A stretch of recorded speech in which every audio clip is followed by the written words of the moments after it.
Hagibis knob USB-C docking station. With a variety of functions under the cool appearance, the front control panel has a volume knob, and for shortcut buttons in the back are multiple expansion ports.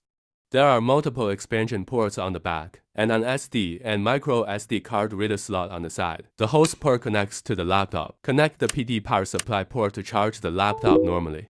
Volume knob. Screen lock button. HDMI port connects to the display.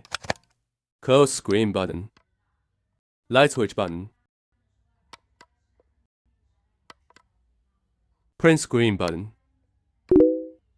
It also supports multiple devices: iPhone, iPad, Huawei mobile phone, Xiaomi mobile phone, ROG handheld, Steam Deck, Switch,